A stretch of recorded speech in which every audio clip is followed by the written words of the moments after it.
What did you find the hardest when you were playing in football? Did you ever come across moments where you were, big game, you were nervous? What did you find emotionally you found difficult at football? Did you ever get nervous? At the start of my career, I was anxiety through the roof. As a kid, I was. I lived in fight or flight all the way through my life. Yeah. But I can't. You use that as a plus. That's what you try and do. Yeah. I remember before games being sick. Before games, because I was just so uptight. Well, it's mad for me because when obviously we played at Chesterfield together, which were I think about 2005, was it? Yeah. And I used to look up to you.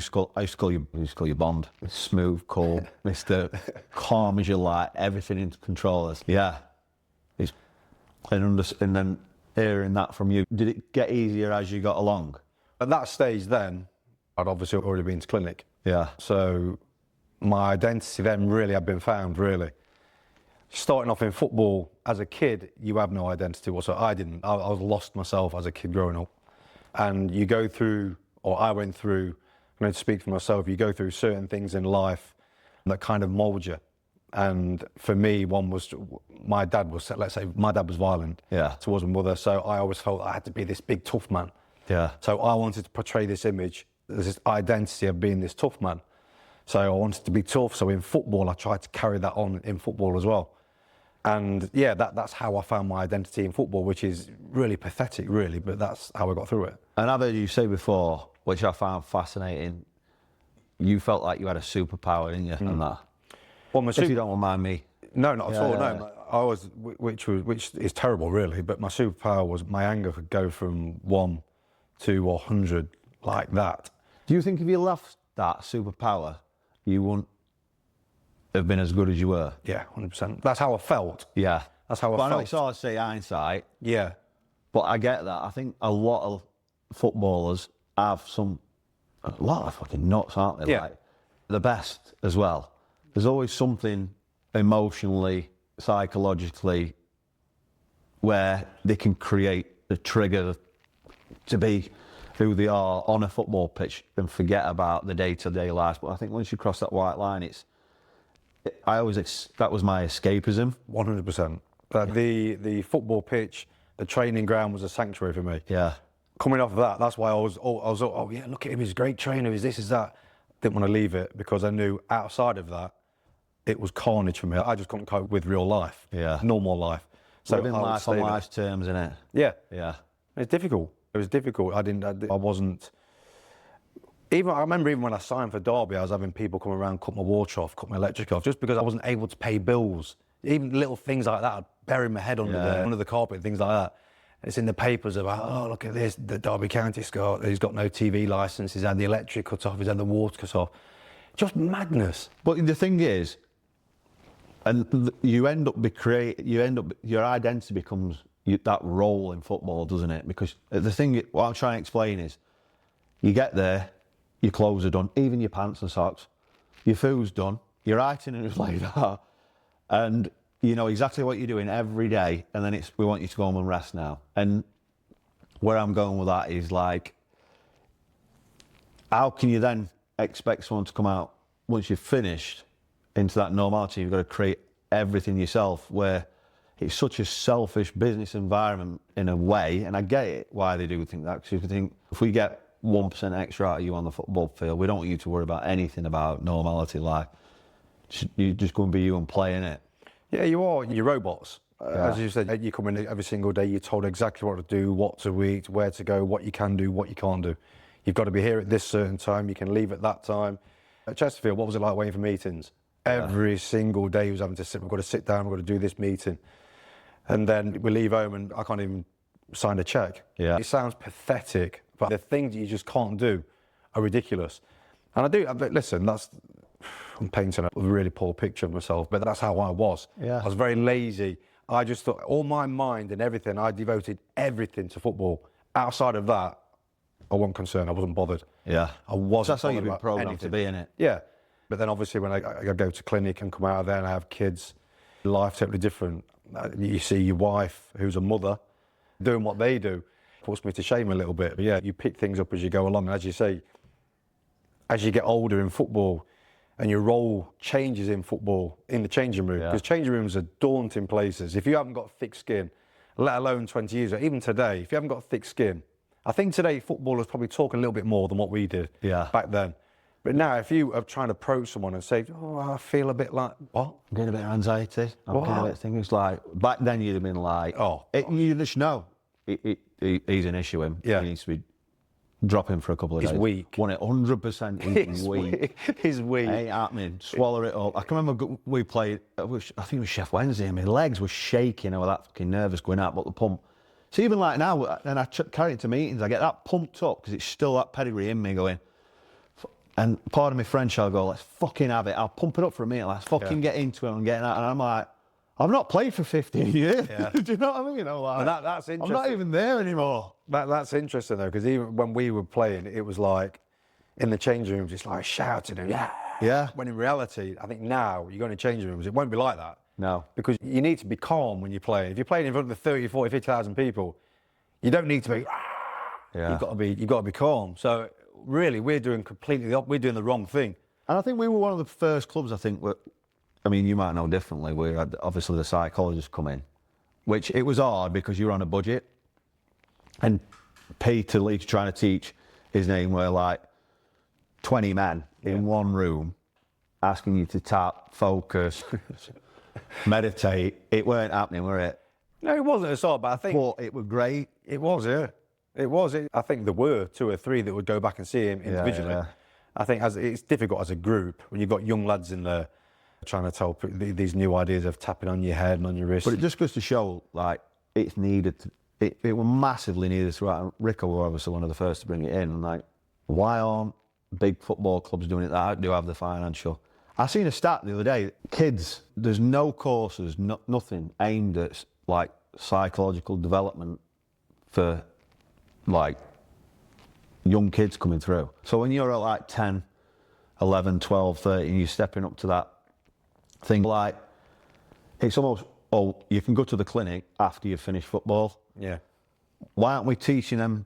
And the basic tools, aren't they, mate? Basic tools, because it's like the drink, the AA, the blue ball, everything. It's not, this is how you stop drinking. This is a book, 12 simple steps to help you how to live your life day by day, what you need to do. But there's a reason why we all get to that point, though. There's a reason why you got to the point where you was at your, and there's a reason why I did. And I don't think you can look at football clubs and blame them for that. No. I don't personally. Do you know what I mean? I think a lot of it comes from our childhood, the way we're brought up. But then we're thrown into an environment which I felt I needed. Yeah. That I felt I needed at the time. It was either that or going to be the army, one or the two. And I wasn't. The army was a no-go for me. No-go. So football was perfect, but the environment of football in the 90s, 80s, 90s was you're getting paid to do something you love, and then to go and drink. The football environment then was drink, as we know. Yeah. Your days off, we're all meeting, you're going for a drink. And then for me, it was like, I'm going to show all these big blokes what a tough man I am. And I can drink, and I can play football. Last to leave. Do you know what I mean? And it's like, for me, it was like, thank you. Yeah. Thank you. But it's all going to end in disaster, and it did do. Yeah. Yeah, the first team players and squad players have a massive responsibility on them because of the kids coming through the football club, look up to them. And I only found that and I loved the role of knowing that younger players coming up were looking up to you as an older player. Yeah. And I loved that, and I took it on board, and then when I became captain, I loved the responsibility. Maybe if I'd have got that earlier on, maybe that might have changed me, I don't know. Yeah. It wasn't to be, but I just loved that responsibility. I loved helping people. Yeah. Helping players coming through, because we can't go through what we go through and not give back. You can't. No. How can you? That's the whole reason why I'm doing the things I'm doing now, and I have a purpose. I get up in the morning and I'm excited. I'm excited to help people, see what the big man brings in front of me. Do you know what I mean? Cause that fear when I first reached out to you, and like that awareness, or your awareness, I think prevented a lot for me. We're getting worse, and yeah, I need to now I owe that to pass it on. Do you know what I mean? Yeah. And as well, that first step that you're on about, making that first call, is the most, apart from surrendering to the whole thing, that first call that you make is the most daunting. So how can you not help someone when you know yourself? If someone calls you up now, you know you've got to help them. Yeah. You've got to help them because you know the fear. I get wound up this morning and I'm thinking, it's going to be perfect. I'm thinking, no, Gaz Davis, 3 years ago, I'd have snapped someone's hand off. I'd have given everything away to go that for someone to help me, like for you. Do you know what I mean? You were there. And that opportunity, that feeling is awful when you're on your own, you're lost, your head's spinning like a full washing machine, and you're trying to find every answer. Like, well, let's just try and fix it, make it right. But you don't have the tools to do it. Yeah. You know what I mean? My missus told me a saying once, and it stuck with me. She told me for years that she used it in a job that she used, and the saying was, "What's obvious to others is a revelation to some." Yeah. And that just stuck with me, because what's so obvious to some people that have been through it, when you mention it to people that are going through it, it's like, they're like, and you can see it when you're talking to people, you can actually see their eyes go, "Wow, yeah." Yeah. Do you know what I mean? And you think you're just telling them something so obvious, but really, as I said, she was right. She's spot on. It's a revelation to them, and it just takes everything from them. And it's like the caravan's been taken from the back. Yeah.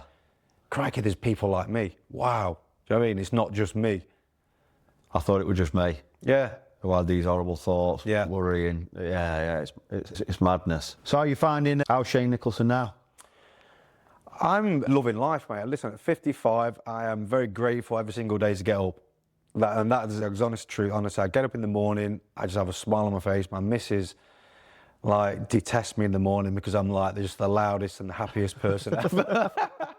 So I have to go downstairs, bang around downstairs, man. I'm loving life. I'm grateful. I'm just grateful to be here. Just grateful. Gratitude's such a huge thing. And you know what's nice? Once you fully understand, you're working on yourself every day, but knowing yourself more and what you used to think you needed, back to the cars, we always having a laugh and a joke. It's almost like a footballer's induction process. a sports car, a private reg, a Rolex, a wash bag, Louis Vuitton, and their hair done and walking out, isn't it? Yeah. And it's just the fitting in mode. I've got to put the ego's fear in it. It's a protection guard. I will look now, I can fit in. And I think when you get to that stage where I am who I am, and you told me a great thing, you'll gravitate to people in that current situation you are, and the more you help do well, the more you'll attract them type of people that are right for you. Yeah. And one thing I worked on last year were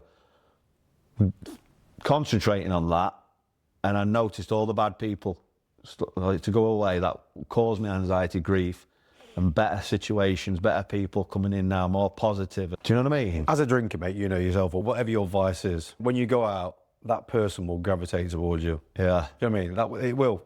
That's just the way. Going through your career, remember Derek Niven? Yeah. I used to love Derek Niven. Why? Because people would just take the mick out of him and hammer him, and he just wasn't bothered. And something in me loved that, and I thought, I want that. I want that, to be just not bothered. Like that? Just to be not bothered about, he's wearing something and someone hammers him about it and he's like, and I thought, I want that. And I loved him. How can you not love Derek Niven? Yeah. And people like that they're just so confident and within themselves and assured within themselves. And they're like, I love that. And really just got on with their day by day. They just laughed it off. Yeah. Brilliant, mate. Really good. Really good. In summary, I think we say in summary what you're just going to keep doing moving forward. Yeah. As an action. What we just said, really. How can we have what we've got inside of us and go through what we've gone through? Yeah. And not pass it on and... Yeah. You know what I mean? And great point on the giving back, Shinner. But what's the future plans for Shane Nicholson with that? Obviously, everything's nicely in line now and you're in a good place. You have been for years. What's Shane Nicholson's future plans? As you just mentioned, so it's 27 years now, clean and sober, and the problems haven't gone away. And they won't go away.